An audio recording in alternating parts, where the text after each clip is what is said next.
I am back for the third time at least in this job. Obviously, I've been here more than a dozen times over my career.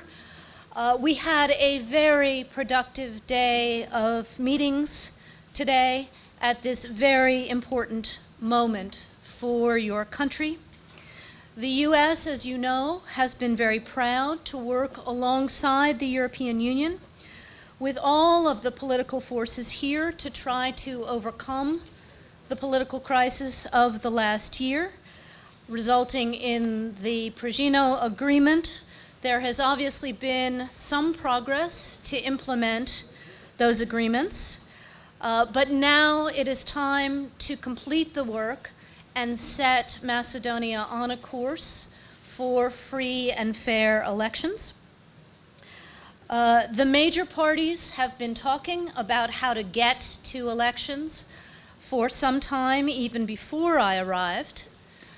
Today, I saw all four major party leaders, and I have to say that I leave Skopje encouraged by what I've heard, that in coming days, we hope, the negotiating teams can join around the ideas that are on the table now and chart a course towards elections. This is obviously going to take political will on all sides. I felt that that will is there in the meetings that I had today.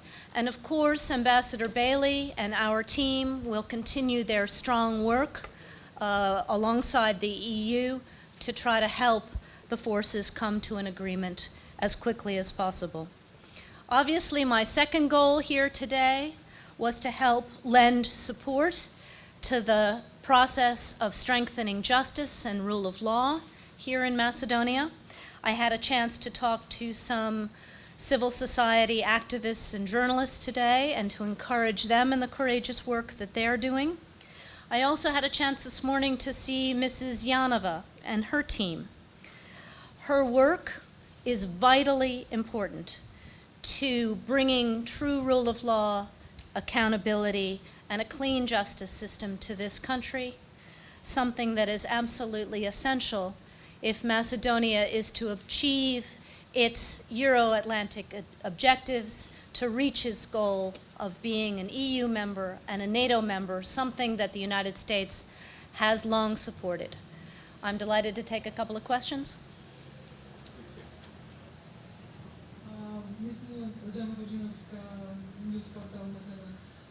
Did you get any guarantee from political parties that they will be committed some progress in political dialogue? Obviously, this is, as I said, an ongoing process. The parties are talking, but as I said at the outset, I am encouraged. I felt that all four of the major leaders want a deal, they want it in coming days, and there are good ideas on the table how to get there. So I'm leaving encouraged.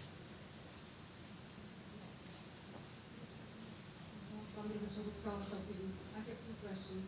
Did the issue of your talks today was the establishment of special court? And the second question is, Mr. Rivas here, Mr. Heindel was a few times, but the political dialogue is at that end. Why you are so hope that your visit will move things from the back front? Thank you. Obviously, on the question of justice, as I said, we support the work that the special prosecutor and her office are doing. In terms of additional support structures, there are lots of ideas out there. I think what's important is that the system be clean and be accountable and be effective. Again, this has been a process. Obviously, for all of us, we would have liked to see it go faster.